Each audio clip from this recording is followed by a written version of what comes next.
Very good players. What was you thinking in sort of bringing those players on? My thinking was that Mata is a player that plays more with the ball and come for the ball, and is an extra player in our quality football when we have possession and we try to build with some patience. And Marcos is a depth player, is a runner without the ball. And I told him to make a few runs in a few movements in relation to Lukaku position. But in the end, he scored in a corner that I didn't even see, because I was speaking with Lingard.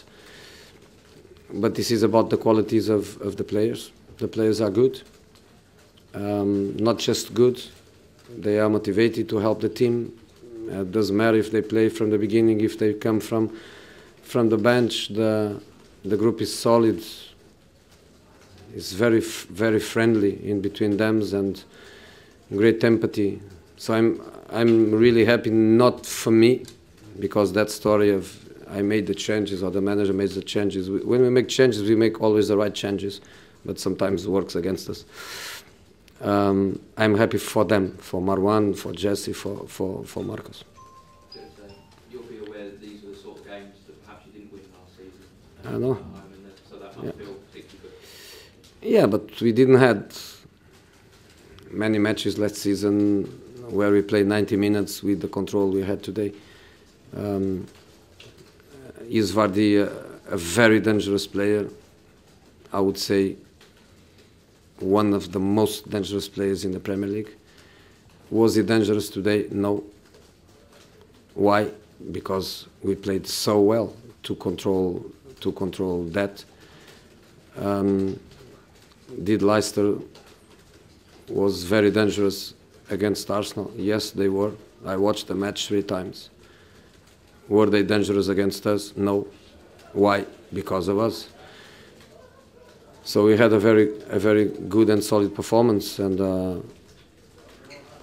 after the penalty, when you miss a penalty with half an hour to go, normally there is always a little collapse, or at least a little grey period in the game.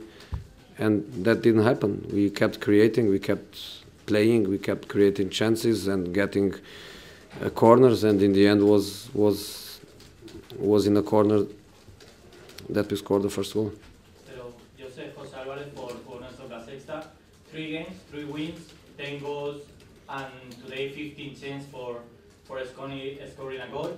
How do you can respond to those journalists or people that think that you are a defensive coach?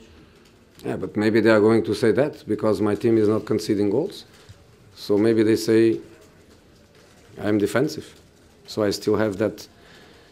I still have that risk. We are playing well. You know, probably in some matches where we are not playing well, probably we are going to be defensive, and probably if in some match the opponent is playing better than us, we have to be pragmatic and realistic and defend. But in these 3 matches, we didn't need that because the team was in good control. But I'm not carried away. You know, 3 matches, 9 points is good. The 10-0 goal average is good. But 3 matches, no more than that. Are you surprised with how quickly the confidence and belief has grown over 3 games, though? We had a very good preseason. We worked really well. We had great conditions, not just to work footballistically, but also to work together by being together 24 hours per day in a beautiful atmosphere in Los Angeles. We had a very good preseason. We played against good teams. We played against the best team in Europe twice. In fact, we played twice against them. The preseason was very complete, and then we start the Premier League, and we are playing well. Is just that we are playing well.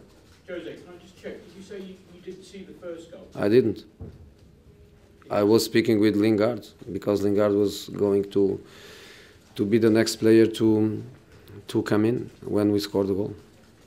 So you heard how did you know out you scored? You heard? I saw the ball jumping in the net, or the guys jumping, I don't know, or the crowds. It was the first time I listened to the crowds, because they were very quiet today. So it would be easy to know that was a goal, because it was the first time I really understand that the stadium was full. Okay, the last two questions are embargoed until 10:30 on Sunday evening. What would you say about your defence? Phil Jones has been a player that Sir Alex Ferguson used to talk of, but constant injuries. Can he be a real rock at the back with Bailly? Can you see them? He's potentially a very good player. He's still young. He's still in a learning age. But for years and years and years, he was injury prone. And he has a problem now. He has a problem now. He's complaining about ankle problem. So he's the kind of player where we need to have him always in our hands, with a lot of care from the medical department, from the fitness coach, from my assistants on the gym, working always on prevention, on recovering. If we manage to have him safe, protected from injuries, I think potentially is everything I like in a central defender. Eric is playing really well. I have to say that Smalling is in very good conditions, and I have also to say that Victor is improving every day. So, as you know, against Basel, Jones and Eric, they are both suspended. So against Basel we play Victor and Smalling, and no problem at all. The squad is good, and the mentality of the players is very good too. And how do you keep up this intensity you've got going? I know we've seen you do it before with Chelsea, but what's the key to keeping this intensity in your performance? You know, I have to say something that I felt once in my career when I was Leiria manager and I was not playing in European competitions. If I have 1 week to prepare a match, my team is always very good. It's always very good, because you have time to organize a week of work, going through every item of the game. When you start playing every 2 days, every 3 days, is more based on what you build during preseason and what you build during these weeks that are not going to be repeated. From now, no more clean weeks. From now, every week has a midweek match until the moment we are out of one of the cups. So I think now my team is also the mirror of the work we are doing in clean weeks, where we can train 5 days and go through every item of the game plan. Okay, thanks guys. Thank you.